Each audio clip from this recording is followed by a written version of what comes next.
Foreign policy मतलब हमारे देश, हमारी फॉरेन पॉलिसी तो सीधा सीधा ये है कि हमारे देश के 140 करोड़ लोगों को फायदा है तो फिर हम उस देश से रिश्ता रखेंगे, नहीं है तो हम न्यूट्रल हैं। यही तो साफ, हम भाई रशिया से यूक्रेन के साथ वॉर है, हम अक्सर ये बात करते हैं कि भैया डायलॉग से सुलझाओ, फिर भी हम रिश्ता रखते हैं ना सर। तो ये तो हमारे फायदे के लिए। तो रिश्ता कहाँ टूटे? अभी अभी अभी जितेंद्र जी ने एक बात बोली शॉर्ट टर्म, उन्होंने 3 बार इस बात को कोट किया, शॉर्ट टर्म बेनिफिट। इस पूरी डील में कहाँ ये बात तय है कि 6 महीने का एग्रीमेंट है? नहीं, अगर एक मिनट मैं लेट मी फिनिश, कहीं ऐसा नहीं लिखा 6 महीने का एग्रीमेंट है, कोई टर्म डिफाइन नहीं हुआ, इसका मतलब इन्फिनिटी की बात है, तो हम शॉर्ट टर्म नहीं कह सकते, हम कहेंगे फिलहाल बेनिफिट है, ठीक है। दूसरी बात, हमने ये कैसे तय कर लिया कि जो हम तेल खरीदेंगे वो रूस से महंगा होगा, एक बात। और देखिए रूस से जो भी तेल सस्ता मिल रहा है, ये हमने एक अपॉर्चुनिटी ली, वो भी स्पेशली इस डील में मोदी जी ने ली कि हमने रूस से इस बात की चिंता किए बिना कि अमेरिका से हमारी नाराजगी होगी, हमने रूस से सस्ता तेल खरीदा, बदले में फायदा कमाया, और उसको काउंटर करने के लिए हमें दूसरे बेनिफिट दे रहा है।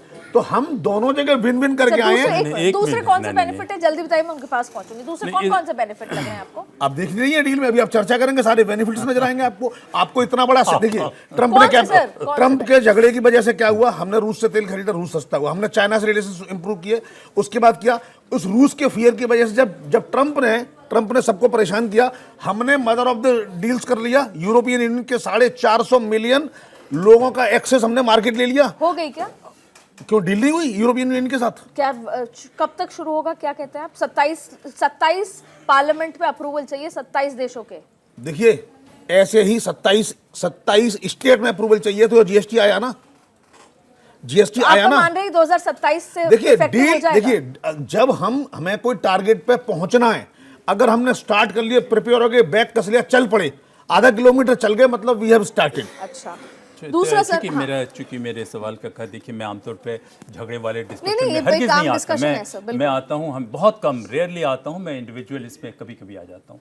जो आप बात करें बहुत ही क्लियर ये है कि ज़ीरो नेट हमारा टैरिफ जो है अमेरिका से ज़ीरो होगा, और 500 बिलियन का 2030 तक का टारगेट है। मैं सिर्फ ट्वीट पे नहीं जा रहा हूँ, मैं पूरी international media, wall street journal, Bloomberg वगैरह सबको स्कैन करके उसके बाद मैं कह रहा हूँ कि उनका है कि एग्रीकल्चर में भी मिलेगा, और बहुत सारे एयरक्राफ्ट और उसके कई एक इसमें भी आएंगे जिसमें ज़ीरो टैरिफ होगा, लेकिन वे प्रोग्रेसिव होगा, कुछ स्टेप्स पे होगा। और दूसरी बात एक और मैं कहता हूँ, जहाँ तक ट्रंप का सवाल है, मैं नहीं समझता वो किसी के फ्रेंड है, कहना है ये डिप्लोमेटिक नाइसिटीज है फ्रेंड कहने की बात, लेकिन ट्रंप ने एक नया अनसेटल कर दिया है सारी दुनिया में। अमेरिका के भीतर के भी लोग हैं, और उन्होंने पूरे पॉलिटिक्स को चेंज कर दिया है कि अमेरिका में मैं कंट्रोल करूंगा, और जो भी एक्यूमुलेटेड स्ट्रेंथ्स हैं, चाहे वो मिलिट्री स्ट्रेंथ्स हो, इकोनॉमिक स्ट्रेंथ्स हो, टेक्नोलॉजिकल स्ट्रेंथ्स हो, सभी को मैं हार्नेस करूंगा अपने आप को एम्पावर करने के लिए और अपने लोगों को एम्पावर करने के लिए। We have to be absolutely clear. अगर आपके दर्द होता है तो आपको बाम की जरूरत है, लेकिन अगर आपका हाथ फ्रैक्चर है तो आपको फ्रैक्चर ट्रीट करने की जरूरत है। हिंदुस्तान के पास एक स्ट्रेटेजिक स्टेट क्राफ्ट की स्ट्रेटजी है ही नहीं। I am very sorry to say it. हम एक टैक्टिकली डील कर रहे हैं, तो इस टैक्टिकल डील में it's a smart tactical deal, इस समय इसकी रिक्वायरमेंट है, लेकिन ये हमें यहीं पे नहीं रुक जाना है। लॉन्ग टर्म में अगर इसको हम नहीं देखते, अपने भीतर के इश्यूज को नहीं रेक्टिफाई करते हैं, तो लॉन्ग टर्म में हमें बहुत लॉसेस हैं। सर एक और बात उन्होंने कही, बात ये थी सर, एक तरफ तो वो कह रहे हैं कि हमने आपके जो रेसिप्रोकल टैरिफ को 25 से 18 कर दिया, लेकिन उसके अगले ही समय वो ये कह रहे हैं कि they will likewise move forward to reduce their tariff and non-tariff barriers against the United States to zero. वो तो हमसे कह रहे हैं कि हम जहाँ लगा रहे नहीं लगा रहे, वो तो आप 0 पे आ जाइए। हम आपकी रिक्वेस्ट पे 25 से 18 पे आ गए, तो इसका क्या मतलब? मैडम ये देखिए, सीधे सीधे मैं आपको बताना चाहता हूँ कि हमारा देश करता क्या है। बेसिकली इस डील में सबसे पहले बात होनी चाहिए थी H1 वीज़ा की, जो हमारे आईटी एक्सपर्ट जाते थे, जो एम्पावरमेंट करते थे और जो करते थे, तो हमने इस पर कोई बातचीत नहीं की। दूसरी बात करते हैं कि non barrier tariffs, agriculture sector की बात करते हैं। भाई कस्टम सर, ये एग्रीकल्चर में क्या है, ये भी मेरे चाहती हूँ मैं दर्शक क्लैरिफाई हो, क्या हम एग्रीकल्चर के लिए ओपन हुए नहीं हुए? क्योंकि अभी तो हमारी पूरी ट्रेड, देखिए हमारा तो उन्होंने क्या किया, अभी उन्होंने हमारा कस्टम चार्ज कम किया है केवल, इससे ये नहीं हुआ कि हम उनके मार्केट में एंटर कर गए। लेकिन इस डील से वो हमारे मार्केट में एंटर कर क्या बात गए, एग्रीकल्चर। सर मिसलीड हो रहे हैं हम लोग, मिसलीड हो रहे नहीं हैं। कंप्लाई अब मैं आपके पास आऊंगी, आप पहले आप बताइए फिर उसको काउंटर में इनसे। मैं फिर बताता हूं आपको कि नॉन बैरियर टैरिफ्स का मतलब ये हुआ कि उन्होंने हमारे एग्रीकल्चर प्रोडक्ट पे कस्टम प्राइस केवल कम किया है, उनके मार्केट में रीच हमारी नहीं बढ़ाई। इसके अपोजिट उनके डेयरी सेक्टर्स और वो सारी चीजें हमारे देश में आ रही हैं, जो हमारा किसान है उसका इन सब सर नॉन बैरियर टैरिफ क्या होता है?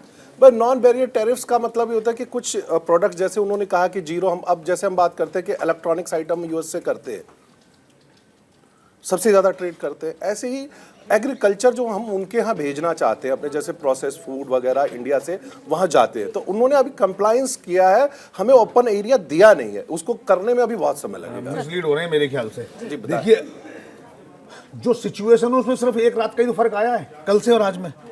ना उनके यहाँ से कोई आ गया, ना हमारे यहाँ से कोई चला गया। एक्सेस उनकी हमारे यहाँ है, हमारी उनके यहाँ। हमारे व्यापार बंद नहीं है, व्यापार चल रहे हैं। फर्क ये, अच्छा व्यापार कंट्री टू कंट्री नहीं हो रहा है, exporter to importer, importer to exporter हो रहा है, राइट। तो इंडियन एक्सपोर्टर को वहां पे माल बेचना है, उसका अपना एक रेट तय है, उसने माल बेचा, वहां पे जैसे ही माल बेचेगा वहां का जो लोकल अमेरिकन इंपोर्टर है वो ड्यूटी देगा। वो ड्यूटी कितनी है उसके हिसाब से अपना मार्जिन तय करेगा कि ये माल मेरा, उस ड्यूटी को ऐड करने के बाद, मार्जिन ऐड करने के बाद मार्केट में माल बिकेगा या नहीं बिकेगा। अगर उसके लग रहा मार्केट में कंपटीशन नहीं लेगा तो वो नहीं लेगा, यानी इंडियन एक्सपोर्टर को नुकसान। अब उसे लग रहा है कि ड्यूटी कम हो गई तो मेरे को परचेज आसान है, मेरा माल मार्केट में बेटर बिकेगा, तो ये हो गया। ये इंडियन एक्सपोर्टर लगातार 85 साल से एक्सपोर्ट कर रहे हैं अमेरिका को, अमेरिका को कर रहे हैं और वो ले रहे हैं। टैरिफ बढ़ गया तो उन्होंने लेना कम कर दिया, जो 100 खरीदता था वो 40 खरीद रहा है। अब टैरिफ कम हो गया तो 100 की जगह 150 खरीदेगा, ये फर्क है। सेम एक मिनट सेम। तो कहने का मतलब क्या है, आपने कहा एक्सेस नहीं है, मैं कह रहा हूँ एक्सेस तो चालू है। पाइप का मुंह बड़ा हो गया, अब ज्यादा लोग आएंगे, बस इतनी सी बात है। मुझे लगता है ये एक्सेस नहीं था, ये बात बिल्कुल भी मिसलीडिंग होगी। अच्छा, इसके साथ एक और बात कही गई है कि अब भारत को $500 बिलियन का यूएस के एनर्जी, मतलब आप रशिया से तो तेल मत लीजिए, पर अमेरिका की ऊर्जा में आप अपना इन्वेस्ट कीजिए, टेक्नोलॉजी में कीजिए, एग्रीकल्चर में कीजिए, कोल में कीजिए और मैनी अदर प्रोडक्ट्स। तो फिर तो एक और शर्त हो गई कि पहले तो आप अपना 500 बिलियन और डालिए अमेरिकी, बाय अमेरिका। मतलब हम मेक इन इंडिया की बात करते हैं और make in India and sell to the world की बात करते हैं, और यहाँ एक और है कि $500 बिलियन और इन्वेस्ट करिए आप अमेरिका में। हाँ, तो कैसे जब इंडिया अमेरिका में इन्वेस्ट करेगा उसकी कंडीशन क्या है? जिस चीज की हम रॉयल्टी दे रहे थे उसकी जगह में टेक्नोलॉजी ट्रांसफर मिलेगा। जिस टेक्नोलॉजी ट्रांसफर आज तक कौन सा देश देता है सर? बात होती आई है हमेशा, क्यों नहीं देते सर? सेम मिलता है। आप अपने घर से आटा दे देंगे, रोटी मुझे अपने घर में बनानी है, पर मुझे ये नहीं पता कि आटा कहाँ से कैसे, उसका सोर्स नहीं पता। आपको लगता है कि आपको लगता है कि टेक्नोलॉजी ट्रांसफर नहीं होती? सर कभी भी 100% टेक्नोलॉजी ट्रांसफर नहीं हुई है। शुरुआत होती है, नहीं कभी टेक्नोलॉजी कोई दे ही नहीं सकता है। हम क्यों इस तरीके से बात करते हैं? जिसने अपने R&D को इन्वेस्ट किया। अच्छा, कारें इंडिया में एडवांस कारें बन रही है, टेक्नोलॉजी कहाँ से आ गई? नहीं, एक मिनट, टेक्नोलॉजी परचेज करके आप नहीं ले सकते हैं। आपका अपना R&D बेस होना चाहिए, उससे एक बिगनिंग हो सकती है। रशिया हमारे सबसे अच्छे दोस्त हैं। देखिए, मैं इस वजह से ना सैलेशियस डिस्कशन में नहीं आता हूं कि रशिया हमारा सबसे अच्छा दोस्त है। डिफेंस की जब बात होती है, प्रोडक्ट वो देते हैं, जब हाई एंड टेक्नोलॉजी की बात होती है, कहीं से भी जेन्युइन कोई अपनी टेक्नोलॉजी क्यों देगा? वो एक स्टेज पे देगा। साउथ कोरिया ने क्या किया? हम लोग कहते थे प्रोडक्ट साइकिल के 4th स्टेज पे उसने रिवर्स इंजीनियरिंग करके आपकी टेक्नोलॉजी को पकड़ने के बाद वो एडवांस कर गए। तो इसके लिए हमें अपने R&D के जो इंफ्रास्ट्रक्चर है उसको मजबूत करना पड़ेगा। आपने एक और बात कही नहीं, मुझे थोड़ी जल्दी है, मैं निकलूंगा बहुत जल्द। उसमें से एक बात कह के निकलना चाहता हूँ कि जो नॉन टैरिफ बैरियर की बात करें, जैसे एग्रीकल्चर का सवाल है, डेयरी का सवाल है, इसमें हमारे बहुत सारे किसान इन्वॉल्व हैं। जो उनके रॉन्चेस होते हैं, जो उनके एग्रीकल्चर का वॉल्यूम बहुत अधिक होता है, तो हम इसमें आने नहीं देना चाहते थे। ये हमेशा से रहा है। अब उन्होंने कहा है कि 2030 तक ये $500 बिलियन की जो बात करेंगे वो प्रोग्रेसिवली इवॉल्व होगा।